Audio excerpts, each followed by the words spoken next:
arep ora regan kewan lagi ndlosor sor ora ana regane kaya tanggung jawabe wong ngingu kewan ki ya kudu digoleke pakan, diretke dipakani. Ngono ki nek ngilingi rega saiki kahanan saiki ngono pancen marai mumet ngerang yo mengingat tanggung jawab to, Ndro. Dadi kudu ya tetep digolekke pakan dipakani di rumah. Ya sapa ngerti sesuk ya ana prego apik meneh. Ngingu wedhus. Pitik ya ana ra ketang pitike Pak Joko. Pak Joko pitike Pak Joko ki nginep nek nganu ki nanggonku. Ngono. Ki jane ra oleh Ndro ngarit ngene iki. Pitike marai ora lek gedhe ngono kae jarene. Tapi ya wis seben. Sing penting wedhuse memangan. Wis engko karo golekke godhong-godhong apa liyane engko lak ya oleh.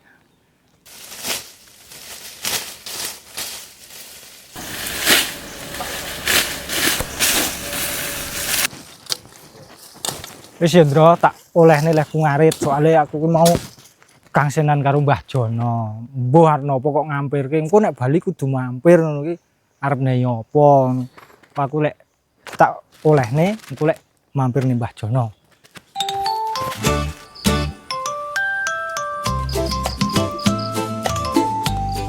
Jan ngene iki apa ya tumon to Ndara. Pamite ngono ngarit. Neng ya apa ngarit nang ngendi ngarite iki ngarit apa lho peteng ngene lho tekan ngomah. Nganti iki lho aku wis nganti toto-toto masak dhewe daden geni dhewe padahal janjine Ndara, janjine wes engko nang masak aku wae ngono lho. Sing masak aku wae mergo aku mau iki lelungan. Yo, sisan blonjo. Untung bae iki ana jipang saka nggone Mbah Makem wingi. Urung tak masak lagi tak masak iki. Lho wis tak belahi ngene dhisik. Tak oseng-oseng wae apa iki sing cepet ya Ndara ya. Biasane awakmu nek masak jipang dikapake to, padahal iki digodhog tok ya enak, tapi engko ora kena nglawo. Ya toh, terus iki wis tak cepaki bumbu-bumbune, brambang bawang, lombok setan, lombok dawa abang ya. Terus tak lawi endhog dadar kubis. Endhoge dadar ki kok bumbune mung brambang bawang dicampuri irisan loncang karo seledri. Wis ngono wae. Terus iki tak ngene sik. Digosok-gosok ngene. Kaya ngene iki to umume wong masak jipang kuwi diilangi sik getahe ngene iki. Loh, ngene. Iki dadi putih-putih kayak ngene to. Iki ki nganu tlutuhe. Ora gatel sebetulnya, tapi lengket neng tangan Ndara. Lho ngene iki. Ki sambil nunggu geniku ya saya panas Ndara. Jangan lupa tetep like, comment, share dan subscribe ya Ndara ya. Iki ya karo nunggu pakne lho. Ngarite tok sepiro lho. Nganti marek ki wedhus pirang kandang ngene iki kok rumasane. Jan Napa kok gronangan? Gronangan. Iki sing janji arep masak sore iki jenengan. Aku iki mau balik saka omah kok omah suwung. Bocah-bocah giwang voli. Tasat nganu neng sanggar. Lah kok ngarit. Sore to wisan le mangkat ya wis sore. Terus neng kandang ki yo ngresiki kandang. Terus ngombor, terus makani suwe. Ora janjane iki ngarit apa? Ngariti sapa? Apa malah ngaritke sapa? Apa mampir nanti? Ora mampir-mampir. Ceritane to mau ki lebar ngarit. Ki malah kepethuk Mbah Jono. Mbah Jono sapa? Mbah Jono apa Mbah Jini? Mbah Jono metik kuwi lho. Wah, sampean ki lho.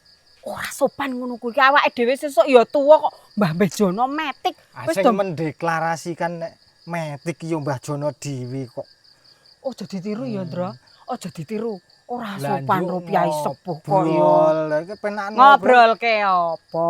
Yo ngobrolke le sesawah. Aku ngrewangi napa iki? Para suami di dunia fana iki apa ya kaya ngene iki cenan, Ndra?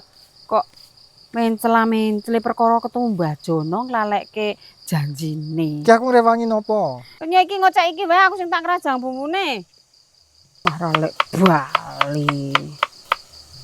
ngobrol ke sesawah. Le sesawah ki pira biasa to. Traktor nyebar uritan, daud, tandur engko nglilir tandure dirabuk engko tukul sukete diwatun terus engko nek ana manuke ditunggu terus engko tuwa panen. Lha iki wis ngono kuwi to.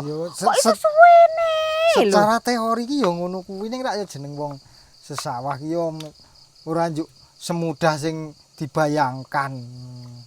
Ya matun barang kuwi. Lah iya aku wis ngomong to. Tahapan iki ora ya jan ngono kuwi.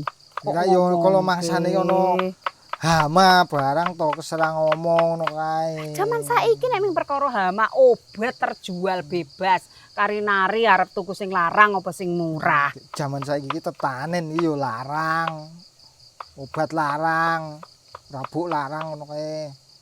Ya kuwi to gumonku. Tetanen, rabuk larang, winih larang, rumatane larang, len traktor ya bayar, tandur mburuhke, rabuk engko pirang-pirang beberapa kali. Ngono hasil panene. Yo. Nek rabukmu yo garang subsidi, engko nek muni larang. Lah apa cukup? Rabuk Iya, subsidi ki. Ora mandi. Iki anu lho ya.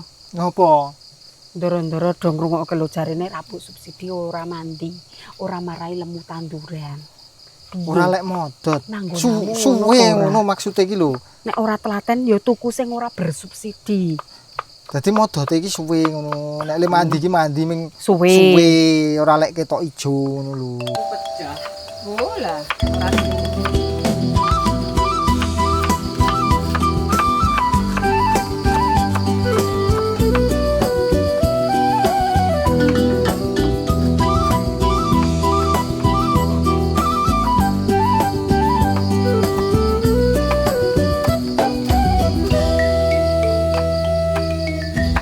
wis rampung, nek gawe bumbu. Ya wis rampung ling ceki wis tak kumbah. Iki tak serute wae. Yo. Ben cepet selak bengi.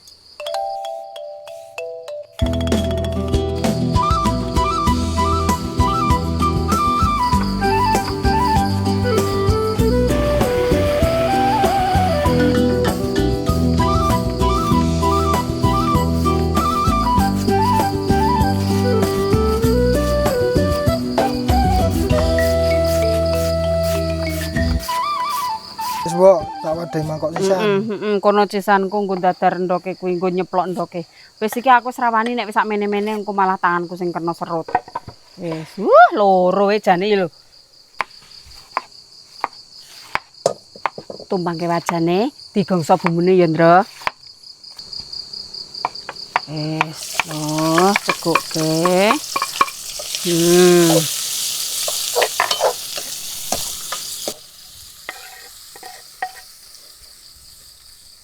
Brambang bawangnya sisan, brambang bawangnya digeprek, njuk di rajang. Keprek. Kono ngarep kono tak nyenggol.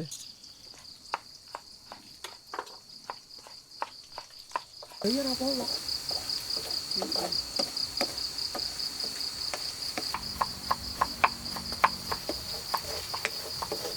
Nah, bumbune iki wis wangi tekan ngendi-ngendi iki. Terus dicegukke. Iki ngene ana sing diuleni nganggo uyah sik Ndara, tapi aku tim yang cemplung-cemplung kaya ngene iki. Ora rasa gulen-uleni nganggo uyah. Wis, lho iki cukup sebentar saja. Engko bene isih keres ngono nek di mama. Tak bumbonani langsung. Uyah, kaldu bubuk, gula. Wis. Utek sedelo bene campur bumbune ya Ndara. Nek aku senenge jipang ngene iki dirajang apa diserut rodok dawa-dawa ngene lho. Iki kan dawa-dawa ya. Lho. Bertekstur. Iki langsung kene. Terus endoke diceploki kono sisan. Terus diudek-udek, engko mateng iki tak tumpangke wajan sijine nggo goreng ndok kubis.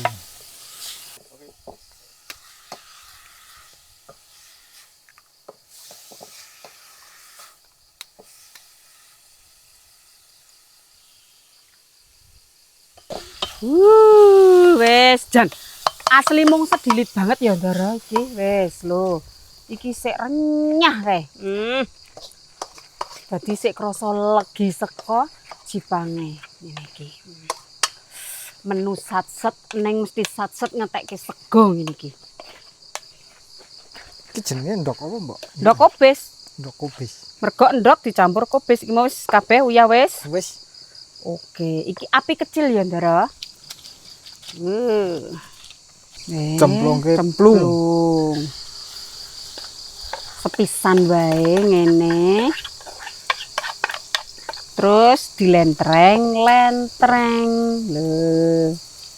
Tantangane iki tantangane. Nek full isian ngene pas diwalik remuk.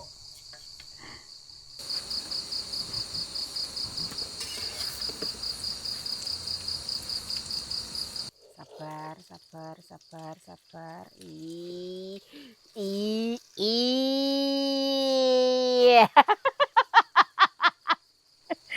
Ora diwalik gosong, diwalik sing sebelah dhuwur urung mateng. Padahal iki Wis genine cilik. wis cilik. Ora apa-apa.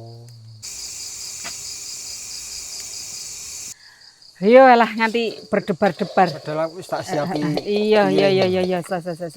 Aman iki. Lho iki diangkat ngene iki wis ora tugel, ora pecah, ngene aman. Ngene ya. Diplek ngene. Mateng. Ayo. Wis ora sabar. Ndang Magyang.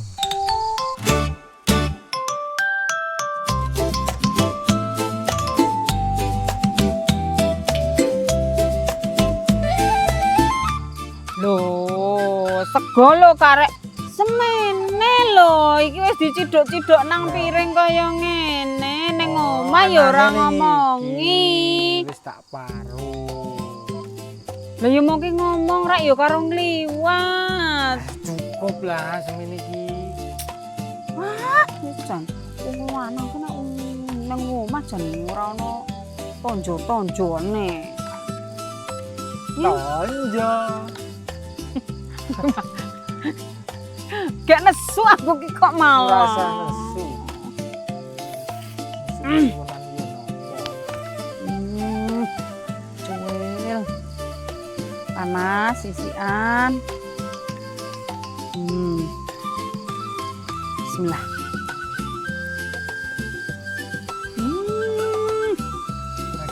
Jangan ku nek kraus ngene iki. Enak.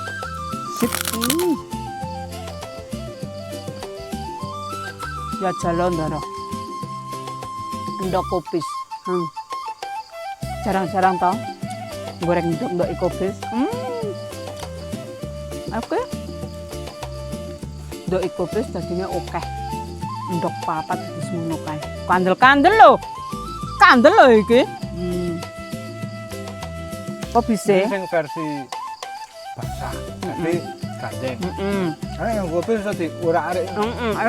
Iso. Malah kerep ngono ayuan iki. Pelajarannya adalah ketika kamu mau nyayur dan bikin lauk, ceken dulu segomu masih opo enggak.